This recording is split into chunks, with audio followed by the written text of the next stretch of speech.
अस्सलाम वालेकुम dear students. FSc part 2 chemistry chapter number 8 जिसका आज थर्ड लेक्चर होगा। जैसे कि आपको सामने टॉपिक लिखा भी नजर आ रहा है। टॉपिक का नाम है IUPAC system of naming of alkanes. अगर हम इसकी एब्रीविएशन की बात करें तो इसका मतलब होता है international union of pure and applied chemistry. ये एक यूनियन है जिसमें कुछ रूल्स को डिसाइड किया गया और उन रूल्स के अकॉर्डिंग केमिकल कंपाउंड्स को नाम दिए गए। आज इस सिस्टम के अकॉर्डिंग जिन केमिकल कंपाउंड्स की नेमिंग को हम डिस्कस करेंगे, क्योंकि चैप्टर हमारे पास है एलिफेटिक हाइड्रोकार्बन्स। तो जो हमारे पास एलिफेटिक हाइड्रोकार्बन्स में अल्केन्स हैं उनको आज हम इस सिस्टम के अकॉर्डिंग नेमिंग को स्टडी करेंगे। अच्छा, इससे पहले हमने पढ़ा था नोमेनक्लेचर। नोमेनक्लेचर का मतलब होता है the system of giving the name to organic compounds. अच्छा, नोमेनक्लेचर दो तरह के हमारे पास थे। कुछ नाम कॉमन नेम थे जो कि हम इसी चैप्टर के लेक्चर नंबर 1 में पढ़ चुके हैं, जिनके लिए कोई ऐसे रूल्स नहीं होते। कुछ बेसिस थी जो मैंने आपको बता दी। आज जो हमने डिस्कस करना है ये कुछ रूल्स होंगे जिनके अकॉर्डिंग हमने अल्केन्स को नाम देने होंगे। इन रूल्स को स्टडी करने से पहले हमारे पास चंद एक बेसिक जो है ना कुछ नेमिंग है जिनको याद रखना हमारे लिए ज़रूरी है, तभी जाके हम इसको भी अच्छी तरह से समझ सकेंगे। और रिमेनिंग जो हमारे पास ऑर्गेनिक के चैप्टर्स हैं उनमें भी काफ़ी ज़्यादा रोल होगा। अच्छा, आज का लेक्चर स्टार्ट करने से पहले मैं आपको एक दफ़ा बता दूं, ये जो आज हम system of naming of alkane को डिस्कस करेंगे according to IUPAC system, it is very much important, क्योंकि आगे अल्कीन्स में भी बेसिक रूल्स यही होंगे, अल्काइंस में भी बेसिक रूल्स यही होंगे, और ऑनवर्ड जो हमारे पास ऑर्गेनिक के चैप्टर्स हैं उनमें भी काफ़ी हद तक बेसिक रूल्स यही होंगे। बाकी फिर हर एक के स्पेसिफिक कुछ रूल्स होंगे। यानी आज के इस सिस्टम के जो रूल्स हैं इनको समझने से हमें coming chapters of organic chemistry में बड़ा फायदा होने वाला है। ओके जी स्टूडेंट्स, हम स्टार्ट कर रहे हैं। क्योंकि हमने कहा एलिफेटिक हमारे पास हाइड्रोकार्बन्स हैं, तो एलिफेटिक हाइड्रोकार्बन्स में हमने पढ़ा था हमारे पास 3 कैटेगरीज हैं। अल्केन्स आ जाएंगी हमारे पास एलिफेटिक में नंबर 2 पे, अल्कीन्स आ जाएंगी एलिफेटिक में, और लास्ट में अगर हम बात करें तो अल्काइंस भी आ जाएगी एलिफेटिक हाइड्रोकार्बन्स में। अच्छा जी, अगर हम बात करें, चले अल्केन से अगर हम स्टार्ट कर दें कि अगर हमारे पास एक ऐसी अल्केन है जिसमें कार्बन का नंबर इक्वल हो 1 के, तो ऐसी अल्केन को हम नाम देते हैं मीथेन का। यानी जो फर्स्ट मेंबर ऑफ अल्केन है वो हमारे पास मीथेन होगी, जिसमें सिर्फ एक कार्बन है। सेम इसी तरह से अगर हमारे पास 2 कार्बन अल्केन होगी तो इसको हम नाम देते हैं इथेन का। इसी तरह से अगर हमारे पास 3 कार्बन अल्केन होगी तो इसको हम नाम देते हैं प्रोपेन। और अगर हमारे पास 4 कार्बन अल्केन होगी तो इसको हम नाम देते हैं ब्यूटेन। उसके अलावा अगर कार्बन का नंबर 5 हो जाएगा इन अल्केन तो इसको हम नाम दे देते हैं पेंटेन। इसी तरह से अगर कार्बन का नंबर 6 हो जाएगा तो इसको हम नाम देते हैं हेक्सेन। और अगर कार्बन का नंबर 7 हो जाएगा तो इसको हम नाम देते हैं हेप्टेन। और अगर कार्बन नंबर 8 हो जाए तो it is called as octane. ये हमने आइसो ऑक्टेन में भी पढ़ा था। अच्छा जी, उसके अलावा नंबर 9 हमारे पास अगर कार्बन हो जाए तो इसको हम नाम देते हैं nonane. And the last one is if we have 10 carbon atoms in the alkane molecule तो इसको हम नाम दे देते हैं डीकेन का। अच्छा जी, ये हमारे पास कार्बन नंबर 1 से कार्बन नंबर 10 तक हो गया। जो चीज इसको हमने इसी तरह से याद रखना होगा, क्योंकि ये हमें पेरेंट चेन के बारे में बताएगी जब हम नेमिंग का सिस्टम पढ़ेंगे। आगे जाके रूल्स में ये चीजें डिस्कस होंगी, स्टार्ट में इनको समझना जरूरी है। अच्छा, इसमें अगर हम स्लाइड सा चेंज कर दें, जैसे कि हमें ऊपर अल्केन, अल्कीन और अल्काइंस के नाम से भी पता चल रहा है कि जो हमारे पास अल्केन्स है उनमें ए का वर्ड यूज हो रहा है, जो अल्कीन्स है उनमें ई का वर्ड, और जो अल्काइंस है उनमें वाई का वर्ड यूज हो रहा है। सेम इसी तरह से जो अल्केन्स होंगी उनमें हमेशा सिंगल बॉन्ड होगा, जो अल्कीन्स होंगी इनमें डबल बॉन्ड होगा, और जो अल्काइंस होंगी इनमें ट्रिपल बॉन्ड होगा। अच्छा, अगर हम इसी तरह से कार्बन के नंबर के अकॉर्डिंग, जैसे हमने डिफरेंट अल्केन्स के नाम लिखे, अगर हम अल्कीन और अल्काइंस के लिखना चाहें तो जस्ट करना क्या होगा, अगेन इसी तरह से मीथेन था तो एक ही जगह ई आ जाएगा, सॉरी मीथेन तो जो है ना फर्स्ट मेंबर जो है ना अल्कीन का नहीं होगा, अल्कीन जो है ना वो सेकंड कार्बन से स्टार्ट होती है, यानी 2 कार्बन से, यानी इथेन की जगह पे इथीन आ जाएगा। क्योंकि अल्कीन के अंदर कभी मैं बता रहा था कार्बन कार्बन का डबल बॉन्ड होना जरूरी है, अगर एक कार्बन होगी तो डबल बॉन्ड किसके साथ बनाएगी, इस वजह से हमेशा अल्कीन्स और अल्काइन जो है वो जो हमारे पास 2 कार्बन है उनसे स्टार्ट होगी, यानी इथेन के एक ही जगह पे ई आ जाएगा तो वो इथीन यानी कि अल्कीन की कैटेगरी में आ जाएगी फर्स्ट मेंबर। इसी तरह एक ही जगह पे वाई आ जाएगा तो हमारे पास अल्काइन यानी कि इथाइन हो जाएगी first member of alkyne. Same इसी तरह से propane, butane, pentane and so on. हर एक का अगर हमने अल्कीन का नाम याद रखना है तो फॉर एग्जाम्पल अगर हमारे पास पेंटेन है तो 5 कार्बन वाली जो हमारे पास अल्कीन होगी तो एक जगह पे ई का वर्ड यूज कर देंगे, और अल्काइन अगर हमारे पास 5 कार्बन वाली होगी तो एक जगह पे वाई का वर्ड यूज कर देंगे। यानी बेसिक यही है, जस्ट डबल और ट्रिपल बॉन्ड को सिंगल बॉन्ड से डिफरेंशिएट करने के लिए ई और वाई का वर्ड यूज किया जा रहा है। सो स्टूडेंट्स, हम स्टार्ट करते हैं, जैसे जो हमारा मेन टॉपिक है जो हमने डिस्कस करना है नेमिंग सिस्टम ऑफ अल्केन्स को। मैं बता रहा हूं बेसिक्स ऑलमोस्ट सभी में सेम होंगी, इस वजह से इनको बड़े ध्यान से समझना जरूरी है। अच्छा जी, सबसे पहला पॉइंट अगर हम डिस्कस करें कि जो हमारे पास नेमिंग में होता है तो ये हमारे पास होगा locate first rule, the longest continuous chain of carbon atoms।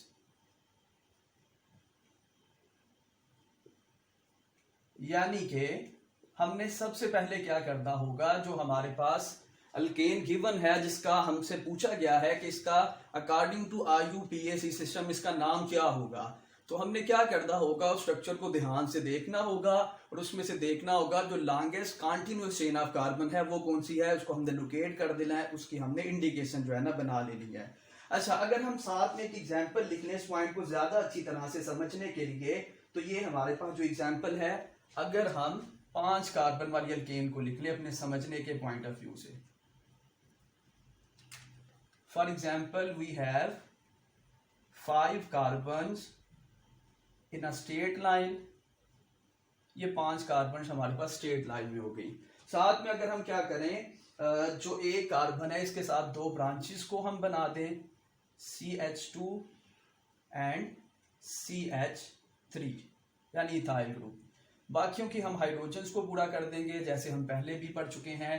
Carbon जो होती है टेट्रावेलेंट है, तो जो कार्बन्स में है उन्होंने एक एक बॉन्ड ऑलरेडी बनाया हुआ है, तो उनके साथ 3-3 हाइड्रोजन्स जो हमारे पास इन बिटवीन होंगी 2-2, और इसके क्योंकि पहले से 3 बॉन्ड है तो इस वाली कार्बन के साथ 1 हाइड्रोजन आ जाएगी। यानी ये हमें क्वेश्चन जो है ना पूछा गया कि हमने बताना ये है कि इस ये जो कंपाउंड सामने लिखा है इसका नाम क्या है according to the IUPAC system of naming of alkane.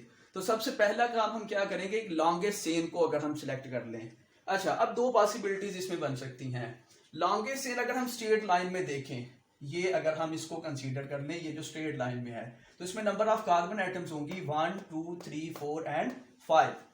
लेकिन अगर हम लॉन्गेस्ट चेन को इस डायरेक्शन में देखें तो इसमें 1 2 3 4 5 एंड 6। इट मीन्स जो हमारे पास लॉन्गेस्ट चेन होगी वो स्ट्रेट लाइन में नहीं होगी, बल्कि वो हमारे पास इस डायरेक्शन में होगी। This one is the longest continuous chain of carbon atoms. इसको हमने इनसर्कल कर दिया। अब इसमें जो समझने वाला पॉइंट है, जो समझने वाली चीज है वो ये भी है कि कभी जरूरी नहीं है कि जो लॉन्गेस्ट चेन है वो स्ट्रेट लाइन में ही हो, ये हमारे पास जो है दूसरी डायरेक्शन में भी हो सकती है, लेकिन कंडीशन ये है ये कॉन्टिन्यूअस होनी चाहिए, इसमें कोई ब्रेक नहीं होनी चाहिए, स्ट्रेट का होना जरूरी नहीं है। ये हमने लॉन्गेस्ट चेन को सिलेक्ट कर दिया। अच्छा जी, ये हमारे पास हो गया फर्स्ट रूल। उसके बाद नंबर 2 रूल की अगर हम बात करें, ये हमारे पास होगी नंबरिंग ऑफ लॉन्गेस्ट चेन, यानी जो हमने लॉन्गेस्ट चेन सिलेक्ट की है उसकी हमने नंबरिंग कर दी है, लेकिन एक कंडीशन है किधर से कर दी हैं, नियरर टू द सब्स्टिट्यूएंट, यानी हमेशा हमने नंबरिंग उधर से स्टार्ट कर दी है जिधर से सब्स्टिट्यूएंट जो है नजदीक हो, सब्स्टिट्यूएंट को कम नंबर मिले, लोएस्ट नंबर मिले, और सब्स्टिट्यूएंट हम ब्रांच को कह रहे हैं। अच्छा जी, अगर हम नंबरिंग, यानी ये तो हमारे पास एक स्ट्रेट लाइन में हमने ये जो इंसर्कल की हुई है, अब सारा फोकस हमारा इसी पे होगा जिसको हमने इंसर्कल कर दिया, जिसको हमने लोकेट कर लिया लॉन्गेस्ट चेन के तौर पे। अब इसके दो कॉर्नर्स हैं, दो एंड्स हैं, यहाँ ये वाला एंड है और यहाँ फिर ये वाला एंड है, लेकिन अकॉर्डिंग टू रूल हमने नंबरिंग उधर से स्टार्ट कर दी है जिधर से सब्स्टिट्यूएंट को लोएस्ट नंबर मिले, और इस केस में हमारे पास सब्स्टिट्यूएंट क्या है, this one, methyl group is the substituent in this case. अच्छा, अगर हम नंबरिंग स्टार्ट कर देते हैं फ्रॉम दिस पॉइंट, यानी लेफ्ट साइड से स्टार्ट करते हैं, तो 1 2 3 और कार्बन नंबर 4 पे लगा हुआ है सब्स्टिट्यूएंट। चलें दूसरे एंड से अगर हम स्टार्ट करें, 1 2 3 यानी थर्ड पोजीशन पे लगा हुआ है सब्स्टिट्यूएंट, तो it means according to rule हमें नंबरिंग स्टार्ट करना होगी फ्रॉम दिस पॉइंट, क्योंकि इधर से जो सब्स्टिट्यूएंट है ये हमारे पास नजदीक है। तो इधर से हम नंबरिंग कर लेते हैं, यानी this one is the carbon number 1, this one carbon number 2 3 4 5 and this one is carbon number 6। ये हमने अकॉर्डिंग टू रूल्स नंबरिंग भी कर दी। अच्छा जी, उसके बाद हमारे पास थर्ड रूल होगा जो कि असल में सेकंड रूल से ही डिराइव हुआ है। ये हमारे पास क्या होगा, यूज द नंबर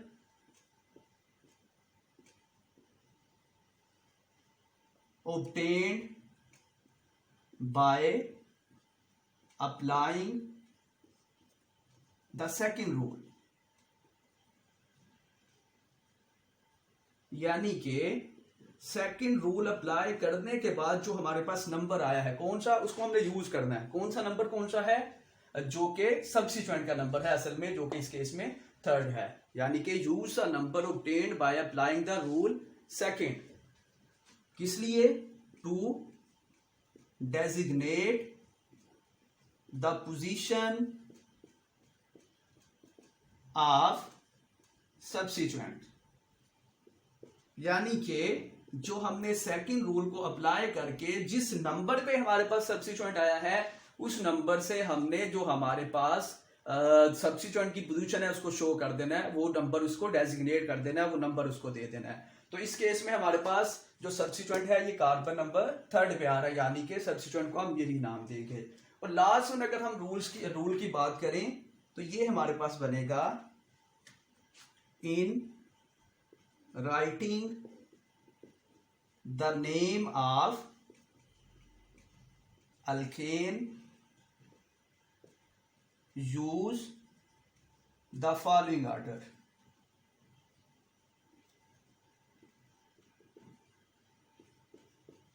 यानी कि अब हमने लास्ट पे जाके नाम लिखना है, तो नाम लिखने के लिए हमें इस ऑर्डर को फॉलो करना पड़ेगा। ऑर्डर क्या होगा, नंबर 1 पे हमारे पास होगा नंबर ऑफ सब्स्टिट्यूएंट, यानी नंबर क्या आया था जो कि हमने सेकंड रूल अप्लाई करके ऑब्टेन किया था। नंबर सेकंड पॉइंट हमारे पास होगा नेम ऑफ सब्स्टिट्यूएंट, यानी सब्स्टिट्यूएंट का नाम क्या है, अल्काइल ग्रुप है तो जो हम लास्ट लेक्चर में पढ़ भी चुके हैं, तो अल्काइल है, ये कोई भी हमारे पास सब्स्टिट्यूएंट है तो उसका नाम क्या है। क्योंकि ये हाइड्रोकार्बन्स हैं तो इसमें कार्बन और हाइड्रोजन वाले ही सब्स्टिट्यूएंट्स भी होंगे, इसके अलावा कोई दूसरा नहीं होगा। और लास्ट वन हमारे पास जो ऑर्डर में आएगा पॉइंट, ये हमारे पास होगा name of parent chain. Parent chain क्या होती है, अभी हम नाम लिखते हैं तो ये हमारे पास यही सीक्वेंस फॉलो होगा। अच्छा जी, अगेन हम उसी एग्जांपल की बात कर लें जो ऊपर हमने लिखी भी है, जिसमें हमने सबसे पहला रूल अप्लाई किया था, लॉन्गेस्ट चेन को हमने सिलेक्ट किया था।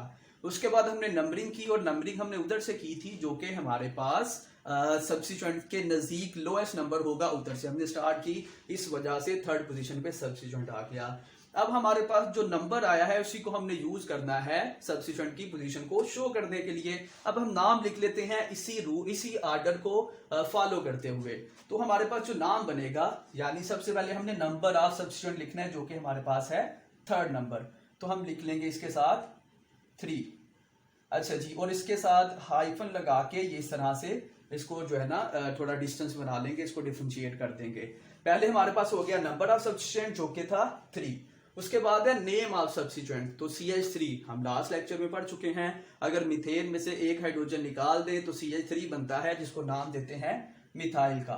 तो इसका नाम हो जाएगा मिथाइल।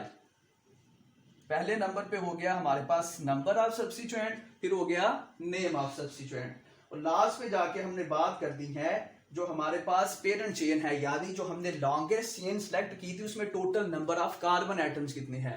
तो 1 से स्टार्ट होके ये जा रही है 6 पे, और इधर हमने पढ़ लिया अगर 6 कार्बन वाली अल्केन होगी तो उसका नाम होगा हेक्सेन। तो इसके साथ हम लिख देंगे हेक्सेन। यानी कि इन्हीं रूल्स को अप्लाई करके हमने ऑर्गेनिक कंपाउंड में जो अल्केन थी हमारे पास, जो कि हमारे पास एलिफेटिक हाइड्रोकार्बन्स में पहली टाइप है, उसको हमने चंद सिंपल रूल्स को अभी हमने डिस्कस किया है।